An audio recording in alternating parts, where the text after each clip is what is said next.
की ई गव्हर्नन्समध्ये कृत्रिम बुद्धिमत्तेचा वाढता वापर कार्यक्षमता वाढवतो, मात्र अल्गोरिदम पूर्वग्रह पारदर्शकतेशी संबंधित नैतिक प्रश्न निर्माण करतो. नैतिक मुद्द्यांची चर्चा करा व दुर्बल घटकासाठी निष्पक्षता उत्तरदायित्व सुनिश्चित करण्यासाठी उपाय सुचवा. ओके, 2 प्रश्न आहेत.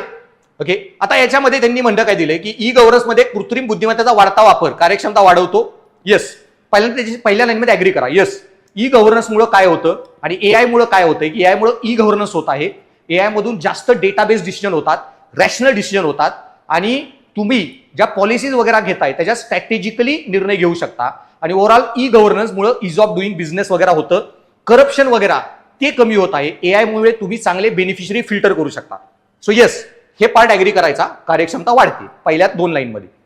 मग अल्गोरिदमिक पूर्वग्रह पारदेशी संबंधित नैतिक प्रश्न निर्माण करते.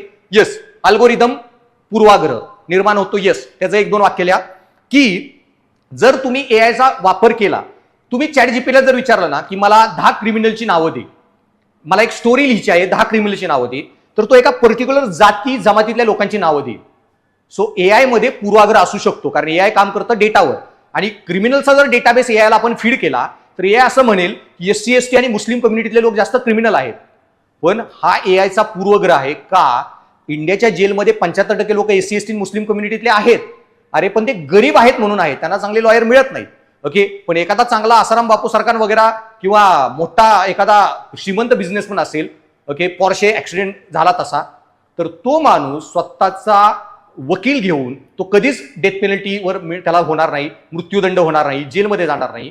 आणि याच्यामुळे तुम्ही जे निर्णय घेत आहात प्रशासनामध्ये त्या निर्णयांमध्ये की एआयचा जास्त वापर झाला तर असे बायस डिसिजन होऊ शकतात. एखादा जाती वगैरे बद्दल, स्त्रियांबद्दल वगैरे पण जे डेटा तुम्ही कलेक्ट करताय तो होऊ शकतो. आणि तसेच पारदर्शकता, ट्रान्सपरन्सी, की एआय एखादा निर्णय घेतय तर ते का घेतय. तुम्ही एआयला विचारलं काय करू, एआयने सांगितलं, अरे पण का, तुम्हाला त्याच्या मागचं कुठलं उत्तर मिळत नाही आणि त्याच्यामुळं निर्णय जे होत आहे ते पारदर्शक होतील याची गॅरंटी नाही.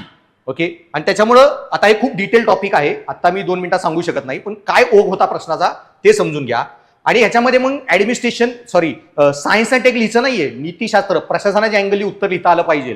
पेपर 4 ला नीतीशास्त्राच्या पॉलिटीचा पेपर बनवू नका, चांगले मार्क पाहिजे असतील तर.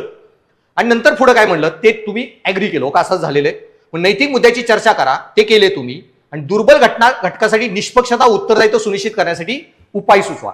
मग एआयनी बायस पूर्वाग्रह दूषित निर्णय घेतले नाहीत पाहिजेत, निष्पक्ष निर्णय घेतले पाहिजेत. त्यासाठी तुम्हाला काय करावं लागेल, त्याचे बरेच ऑप्शन्स अवेलेबल आहेत की तुम्ही ह्युमन ओव्हरसाईट, एआय जे पण निर्णय घेत आहे त्याचं ह्युमन ओव्हरसाईट पाहिजे. आणि एक कॉन्सेप्ट आलाय एआय मध्ये नवीन, एक्सप्लेनेबल एआय. ओके, जे एआय नुसता निर्णय घेत नाही, असाच निर्णय का घेतला याचं स्पष्टीकरण देतं. सो कुठलाही एआयचा निर्णय घेऊन तुम्ही कुठलाही प्रशासनात निर्णय घेत असाल तो असाच का घेतला गेला हे तुम्ही एआयला विचारणं गरजेचं आहे. आणि त्याचबरोबर फक्त एआयला तुम्ही निर्णय घेण्यासाठी वापरू नका, एआयला तुम्ही स्वतःच्या मदतीसाठी वापरा. आणि फायनल ऑथॉरिटी ही माणसाच्याच हातात राहिली पाहिजे, तर निष्पक्ष उत्तर होतील.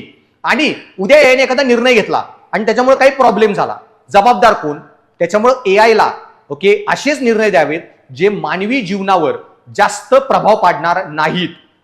डेटा अनालिसिस, डेटा इंटरप्रिटेशन, एवढ्याच गोष्टी. फायनल डिसिजन मेकर हा एक सरकारी अधिकारीच पाहिजे.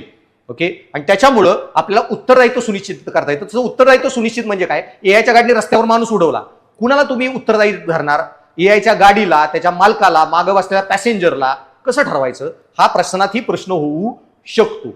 एखाद्या निर्णयामध्ये उत्तरदायी कुणाला पकडायचं, खूप टेक्निकल कॉन्सेप्ट आहे, मी 2-3 तास डिस्कस केलेला, त्यामुळे इथे जास्त डिटेलमध्ये सांगू शकत नाही.